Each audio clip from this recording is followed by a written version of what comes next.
Going back to the high yield here, you can see that I have started macroing up a decent amount of drones here, and now starting to take a somewhat significant income lead here. So about 300 to 400 more minerals per whatever cycle this is based off of here on the income.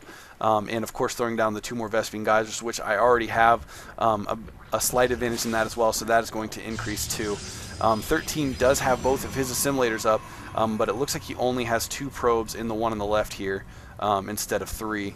And now starting to produce more immortals. He already has one out, getting a few sentries. 13, something that I've noticed from playing with him recently in our 2v2s in the ladder, is that he has adapted his play style to use the force fields from the sentries a lot more frequently now. So that is definitely something that I am aware of and going to be accounting for. And at this point, getting out some mutas here. I only have 4 mutas currently, but constantly building more. And the Roach Warren is also going down. I did notice that he was a little bit heavy on Zealots, although he does have some sentries and stalkers in the mix as well, although only 1 stalker at this point. And is he going to see the base here finally? Okay, it looks like he finally gets a glimpse of the creep. So although he doesn't see the hatchery, he should be noticing right about now the purple line on his mini-map that shows him the creep. And yeah, he is pulling back now, so going to come back and try to attack this base. And at this point, if we look at the units overlay here, we can see that 13 has a pretty sizable army, whereas I'm working with basically 8 Mutalisks and 26 Zerglings. So basically I'm going to sack this hatchery, it looks like, so that I can focus my forces together here, get all my Zerglings and my Mutalisks together, and try to come at this force with a united army here. And going up with the Zerglings with the speed upgrade, getting such a quick surround, especially with the upgraded speed on these on the creep here, and that first immortal going down very quickly, and the second one going down as well. So those Zerglings making very quick, just quick work out of that Protoss army from 13. And 13 looks like sending a probe up here. I'm not sure exactly what the probe's up there for. He is trying to get down his own expansion though now.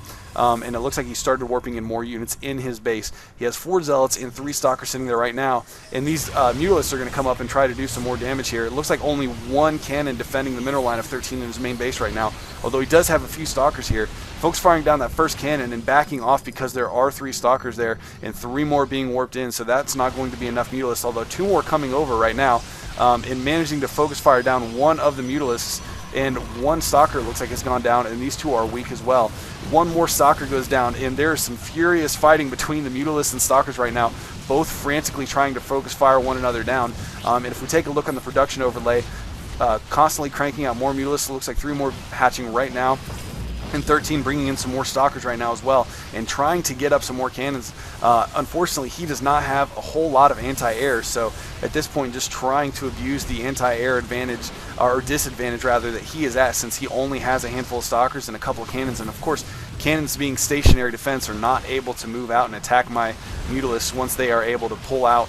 And it looks like he has lost a lot of the probes just from that bouncing glaive attack that the Mutalisks do have. So just with the Stalkers being in the middle of his mineral line, he was I was actually able to pick off a lot of those probes just from that bouncing glaive attack. And more Mutalisks coming into the fray now. It's a total of 10 Mutalisks at 13's base, taking out 1 of his pylons. And again, this high yield expansion has gone back up. And if you look at the income tab now, a significant advantage in my favor, since 13 has lost a lot of his miners at his main base. And throwing down another expansion at my natural at this point. 13 trying to get up some more photon cannons on his mineral line, but those get focus fired down before they're even able to warp in. And now most of 13's probes have been taken out at his main base, and he has no probes yet mining his expansion. And his last Stalker goes down, 1 cannon just getting ready to finish warping in, and 13's gonna GG. That game going down super quick because of the Mutalisk.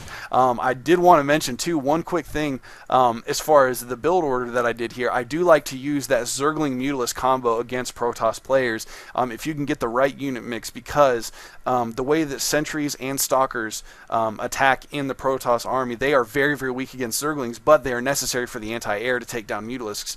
So if they do not have any Phoenix or Void Rays that can also attack the air, being the Mutalisks, then those sentries and stalkers are going to be forced to either focus fire down the Mutalisks, at which point the Zerglings will be able to make very quick work of them, or they will be forced to attack the Zerglings, leaving the whole army open to the fire of the Mutalisks, which of course can add up pretty quickly when you counter in that bouncing glaive attack that they do have. So anyways, just wanted to make a quick note of that before I close down this VOD, but thank you for watching, and I hope that we can do some more best of 3 or best of 5 series between me and 13, and of course we will be co-commentating more games in the future, so keep an eye out for those, and I will be doing my best to bring you as many games as possible. Once again, if you have any games that you think are particularly exciting, feel free to recommend that to me. I would be happy to cast any games that have a lot of action going on and are very high quality games, because of course as much fun as I have playing and commentating on my own games, there's a lot of people out there that are much better at this game than me, and I love casting on very high level play games. So thanks for watching. GG.